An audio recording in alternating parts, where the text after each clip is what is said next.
स्वास्थ्य सेवार उन्नतीकरण 2023 मसीह पूर्वतन मुख्यमंत्री नवीन पट्टनायक ओडापड़ा पीएचसी नया भागीरथपुर ये जो बिल्डिंग देखुच आपण मो पछकड़े 30 शज्या विशिष्ट उपखंड चिकित्सालय शुभ उद्घाटन करते 2023 मसीह कार्य आरंभ हो 2025 शेष होगा बसला किंतु कार्यक्रम अधा होना जहाँ देखिले आपण अनुमान कर बिल्डिंग को हुए तो ये बिल्डिंग रो कार्य केबेठू बंद रही किंतु एठी जे सुपरवाइजर अच्छंती बा जो माने काम नैचंती से माने कहउचंती मासे हैला बंद अछि सीधा सळ कथा बा जे सुपरवाइजर अच्छंती तांको सहित काम केबेठू बंद अछि 1.5 मास खंडे बंद हे गेलानी मासे ना 1.5 मास आपण एबे मते कहउतले मासे पुनी कहलन 1.5 मास प्रकृतर केते मास तम बाबू कहले 2 मास तमे केते मास 1.5 मास 1.5 मास हो काई बंद अछि कम बिल फिल हेनी बेले बंद अछि बिल हेनी बोले अच्छा ये काम केबेठू आरंभ होलानी काम हे गेलानी 2.5 वर्ष 3 वर्ष काम केबे सरियो बोली के जानिचो केबे सरियो से विषय मु कहि परबिनी किए कहबे से विषय बाबू आसंती ठीक हां बाबू आसंती केबे केबे आसंती से आसंती हप्ता के थरे नहे हप्ता थरे काई आसंती काम तो हुएनी हप्ता थरे आसंती को आसंती अछि बुली बोले जांदी साइड फाइड देखि जेबा साइड देखिया भाई जिन सब तो ठीक अछि ना चोरी हे गलानी या माने वर्तमान आ काम होला बोलिया लागुनी जा जणा पड़छ नहीं काम हिंते तो मु कहि परबिनी अच्छा ए कोन ये बिल्डिंग रो कोन केमती बिल्डिंग होउची केते महला बिल्डिंग होउची कोन केमती काम तमे सुपरवाइजर छ जानचो लास्ट एटा जिम होला अच्छा एतिकी रे रहिबो कोन कोन एथरे हबो गोटे पोस्टमार्टम रूम होबार थिला से कोठी गोटे हबो बोली नहीं पोस्टमार्टम बाउंड्री वॉल सेरा हबार अछि जे मु कहि परबिनी से केबे अच्छा तमे एठी सुपरवाइजर छ ना आगुरु सुपरवाइजिंग काम करछ नहीं मु काम करछि आगुरु भी रहि छि याडे जो काम होउची केते टंकार काम कोन कोन काम ये गोटे सरकारी कार्य काम जेहेतु सरकारी बिल्डिंग होउची सरकारी बिल्डिंग रे गोटे फलक लागिबा कथा ये कोन कोन काम होउची साधारण लोक जो माने आसीबे से देखले जानि परबे जे बिल्डिंग का फलक काई लागि ना आरंभ लागितला एबे कोड भांगी जाई छै नहीं से विषय मु तो केते बिल है कोन मु बिल कथा कोनी फलक लागितला कि आरंभ ना फलक आरंभ लागिनी जे केते टंकार काम कोन कोन काम ई सब गोटे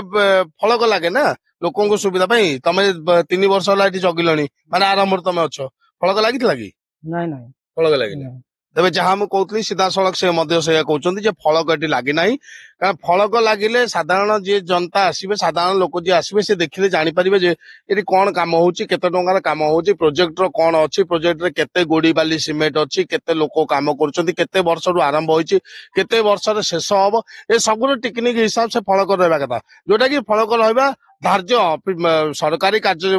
बिल्डिंग तैयारी माने फलक रहबा कथा किंतु एठी नाही सीधा सड़क कथा बा जे अछंती स्थानीय सरपंच जति नायक आपण जानतरे ए बिल्डिंग केबेटू आरंभ होलानी केबे सरिया कथा हमरे 23 मसार बिल्डिंग स्टार्टिंग हेलानी किंतु शेष होबार दिला बोधे 25 शेष कहउतले किंतु ए वर्ष हे पाने पर्यंत ए विषय बारंबार मो अभियोग जिलापाल कार्यालय करतला पर हमर भूपेश सर इपर बोली आस्तिले बो हमर एडीएम सर भी आस्तिले समय आछन बतन पड़ी रही आपण देखुछंती आपण तो निजासे जगह पर देखि परछन बंद केबे रखा जाई छै कार्यक्रम जदि देखिबा गोटे पीएचसी साधारण लोकों को स्वास्थ्य ऊपर कथा रहउची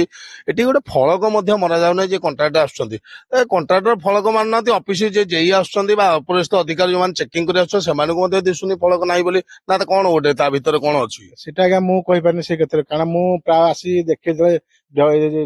मेडिकल कार्यक्रम चलीथिला से स्टाफ रुहंतनी सेठी के जे कोन कार्यक्रम चाले सेटा भगवान भरोसा थाए कारण मु आमे 2-3 थर हमर वाइस चेयरमैन आस्तेले चेयरमैन आस्तेले भी एलिगेशन करथले जे नाही हमरटा काई स्टाफ रहउनाते काई तो काम कार्य चली से कार्य क्षेत्र भी समान कोनोसी स्टाफ रहंतनी से कॉन्ट्रैक्ट निज मन से कार्यक्रम करंती एनु बदे सेटा को कारण बस आसन मु विषय कहि परिबिनी किंतु मते ग्राम सभा कराई के रेकॉर्ड दिया गला मते मु निजे मेडिकल करिया पे ग्राम सभा करथले ग्राम तरफ 100 विशिष्ट बैठा पे कहैतला किंतु एबे समिति बैठक में आलोचना करा गला से 50 बेड रो किंतु वर्तमान आपण कहन 30 बेड रो एनु केते बेड बस जा बस मु कहि परनी वर्तमान त आज्ञा किंतु पोस्टमार्टम पाई मामा अप्रूवल निहाते भाई एटा गोटे बड़ कथा देखंतु जेतेबेले कार्य आरंभ होइतला सरपंच कहया मतलब 100 शज्या विशिष्ट मेडिकल होतला तापर 50 एवं आमे जा आम पाकर जा सूचना अछि 30 शज्या विशिष्ट होउची तेनु जेतेबेले फलक न लागिबे सेतेबेले विभिन्न कथा आलोचना आसीबो मु आ गोटे कथा पछारिबी जे अछंती सुपरवाइजर भाई आ गोटे कथा पजे एटी गोटे छातरे आपनकर पडुची सेटिंग दिया होइची छात पड़ी साची ना पड़िबो ना पड़ी साची केबेठु पड़ी साइलानी 1.5 मास केते सेटिंग खोलिया कथा छात पड़ले केते दिन सेटिंग खोलिया कथा करिया कथा 20-21 दिन एकता काई खोला होनी आसी काम बंद अछि बेले तो केही आसुनांदी खोला अच्छा जदि किछि अघटन घटिबो